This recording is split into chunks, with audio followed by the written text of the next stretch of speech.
Hello guys, hammaga assalomu alaykum. Maqsad Mut kanaliga xush kelibsizlar. Trade recap, Nasdaq haftalik pozitsiyalarni ko'rib chiqamiz. Nimaga asoslanib olingan? Oddiy tilda sizlarga tushuntirib berishga harakat qilaman. Hop, trade recapimizni cho'zmaymiz. Sekin boshlayveraman. Soat kech bo'ldi. Bir bo'lganiga qaramasdan bugun videoni sizlar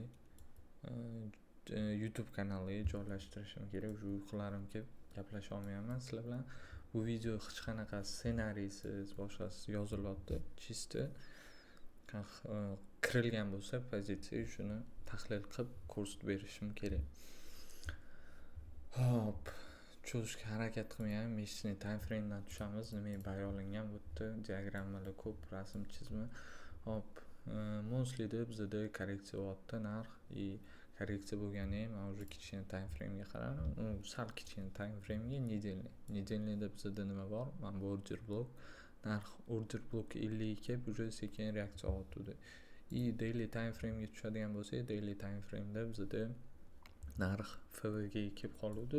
Уже bu yerda ham уже dailyda market structure shift bor. Уже narx keyinchalik bay yurishga harakat qilyapti. Ko'ramiz. Hali не только texnik analiz, bu yerda fundamental analiz ham roli bor. Oxirgi yangiliklarni ko'radigan bo'lsak, uni keyingi videolarda tushuntirib berishga harakat qilaman. Hop, 4 soatlik tushadigan bo'lsak, birinchi pozitsiya o'z qayerda olingan 4 soatlik market struktura shift bor. Narx как minimum mana shu ko'rsataman. Standart ko'p ishlataman, men bitta ham kasha bo'lgan. Standart o'zi zo'r narsa, setupimda bor narsa. Bu keyinchalik sizga chiqish nuqtalaringiz, narx keyinchalik qaysi targetga borishni ko'rsatib beradi. Bu narsani juda ko'p ishlataman. Nastroykasini ham ko'rsatib o'tib ketmoqchiman. Mana shunaqa nastroykada bo'ladi. Pauza qilib ko'rib olishingiz mumkin. Bemalol buni o'zingizlarning targ'ibot setupingizga qo'shsa bo'ladi. Birinchi pozitsiyamiz o'zi qayerda olingan? Ko'radigan bo'lsanglar, mana bu yerda уже types of CRT, mana bu candle'imiz, low'ni arifmetika qilib o'tib ketmadim. Bu yerda key level'imiz rejection block narx qaytarib yuborgandan keyin уже bu yerda sekin pozitsiyaga kirilgan. Before after'i YouTube kanalida, men Telegram kanalida bor. Hali ko'p material bu yerda, keyinchalik ham ko'rib chiqsanglar foydali bo'ladi. Bu yerda именно types of CRT pozitsiya nimaga kirilgan 5 minutlik o'taman. 5 minutlik time frame'da уже types of CRT bo'layotgan payt narx уже inversion FVG dan reaksiya olib tepaga ketyapti. Даже bu yerda ko'rishingiz mumkin, standart deviation ishlatganman qayerda chiqib ketish uchun. Narx уже sekin pozitsiyaga kirgandan keyin, yurib borgandan keyin именно soat 3 da TS bo'lgan. TS bo'yicha update'lar ko'p. O'zim yaqinda polностью tushunmasam, sizlarga bitta to'liq video qilishga harakat qilaman bu narsani. O'zim hazm qilib olay polностью.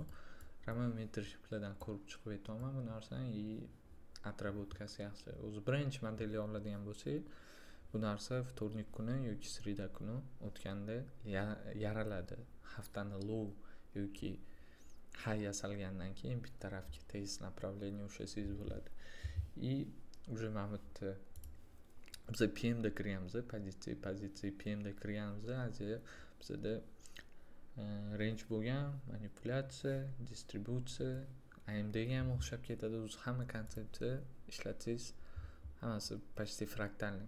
ICT oladigan bo'lsak, bir soatlik time frame ga o'tadigan bo'lsak, men nima bu yerda bu qo'ymaganman, tushuntirib beraman, chunki men bu yerda ko'plarni stopi bo'ladi. Tez o'zi основной vazifasi, bundoq tushuntiradigan bo'lsam, narx bay ketishdan oldin har doim stop turgan ko'p orderli stop loss turgan narsani yechib ketib, keyinchalik trend davom berish. Sellga xuddi shuni nabarot.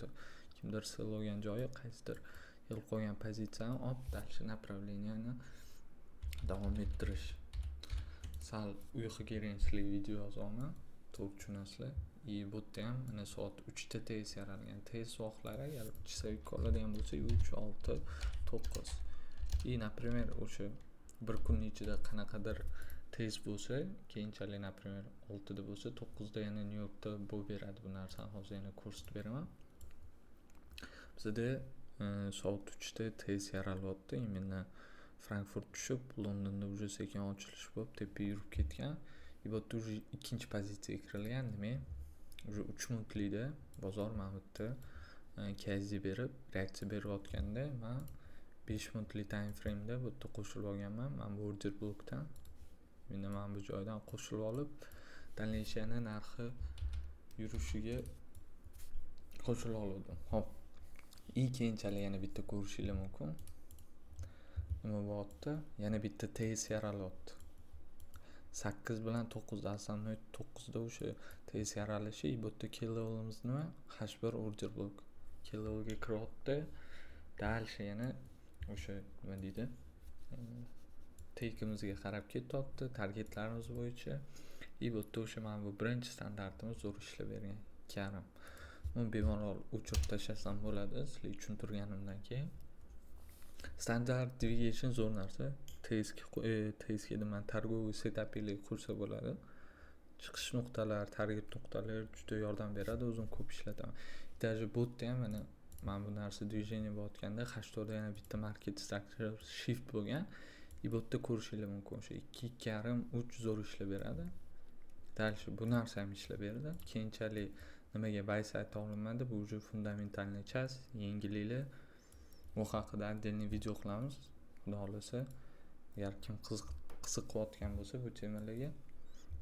Endi bu yerda buy side olinmagan bo'lsa, bu уже iqtisodiy yengilliklarga qaraganda shunaqa движение bo'lib ketdi. Bu yerda mana bu standartimiz ham juda zo'r ishlab berdi. Hop, buni ham o'chiramiz.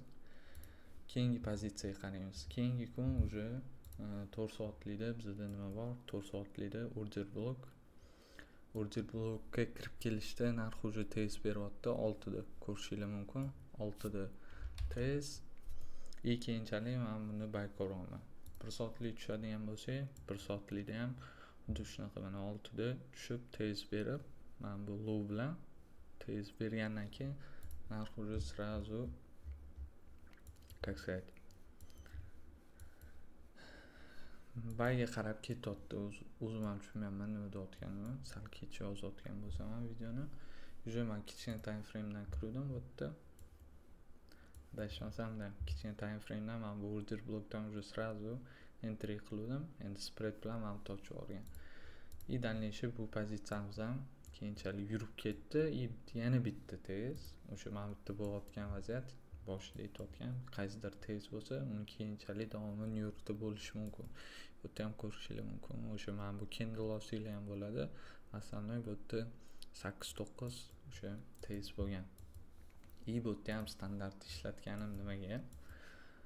Standart pozitsiya bo'yicha ancha yordam beradi chiqishga. Bu yerda buy side'ga tushamadim. To'g'risi -4 da ham chiqib ketsam bo'ladi.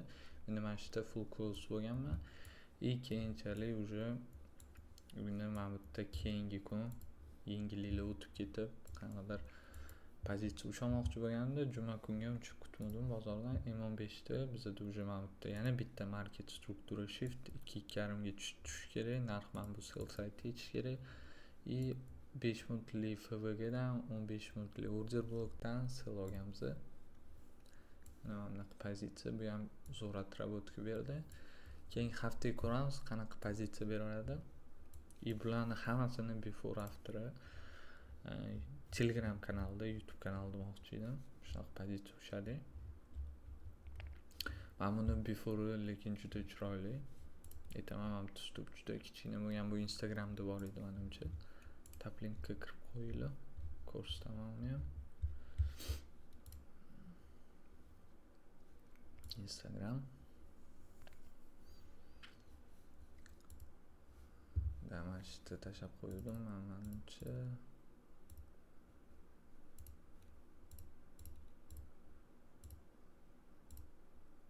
Bunaqa kichkina stop bilan bu pozitsiyamiz ancha atrabotga bo'ldi. Hop, nima yengilliklar?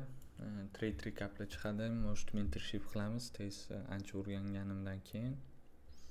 Keyinchalik уже agar YouTube'da 5 mingtadan oshib ketsa, to'g'risini aytaman, 5 mingta podpishchikdan oshib ketsa, Trade recap emas, haftada kamida 3 marta kundalik tahlil chiqarishga harakat qilaman. Agar 5 mingta подписчик yig'adigan bo'lsak, keyinchalik sizlarga ham foyda bo'lishi mumkin. Atak kundalik tahlil bizda har doim Discordda tekin chiqadi. Discordda tekin chiqadi deyman. Discordda qo'shilgan odamlar uni har kun ko'rish mumkin. Tilla bo'yicha pozitsiyani ko'rsatib o'tib ketinglar. Men bu narsani berib qo'ydim 21-mart. Ko'rishingiz mumkin. Bu ham idealniy отработка berdi. Bu NASDAQ уже. Tilla zo'roq bo'lib ketdi. Tillani ko'rib chiqinglar bitta.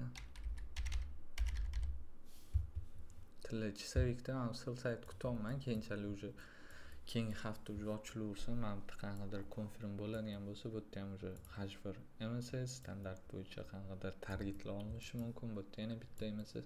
Shu polni struktura kichkina katta time frame'da ham dailyda уже mana bitta CRT bor.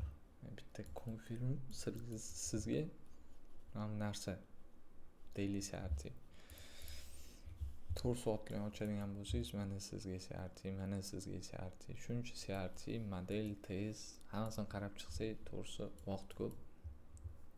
Vaqt kam. Hammasini tushuntirib berishga ulgurmayman. Bu yerda mana 8-9 da qanaqadir tez momentlar bo'lib, narxlar yo'rtib bergan. Asosiy bizning momentimiz. FVG respekt qilgandan keyin уже 5 minutlikdan 3 minutlikda полностью bu narsani full zajim qildik. Shu yergacha standart bo'yicha 2,5 da chiqib ketdim, yetadi. Dальнейший narx oqdi-yu, endi korreksiya beryapti, ko'ramiz. Hafta ochilsin, qanaqadir pozitsiya bersa, update berib o'tib ketaman. Также buni hamma pozitsiya Discordda berib o'tib ketaman. Kim qiziqsa, ko'pchilik so'rashadi. Live trade bo'ladi, kundalik tahlil, master klasslar, bu hamma pozitsiyalar Discordda bor. Hammasini before after bu hafta juda yaxshi bo'ldi. Mana bu pozitsiyalarimiz zo'r yurib berdi. Bu juda haftaning boshida shunaqa pozitsiya ushadi. Nima demoqchiman? Yengilliklar hali ko'p, qiladigan ishlar ko'p. Shunga maqsad buniki podpisan bo'lib qolinglar. 5000 dan ursak kundalik tahlil chiqadi sizlar. Haftada 3 marta как minimum. Keyinchalik agar tez полностью o'zim yaxshi tushunib olsam bu narsani, keyinchalik может free mentorship qilamiz CRT ga o'xshab. Также Discordga qo'shilib olinglar. Discordga qo'shilib olinglar. Ancha foydasi bor, to'g'risini aytaman. Ko'p bolalar qo'shilib, analiz o'zgarib, qanaqadir bo'lib tushuncha aniq bo'ladi. Bu reklama emas, o'zinglar uchun ham. Hop, soat kech bo'lib qoldi. Videoni tashlab qo'yaman. Yaxshi dam olinglar akalar. Ko'rishguncha xayr.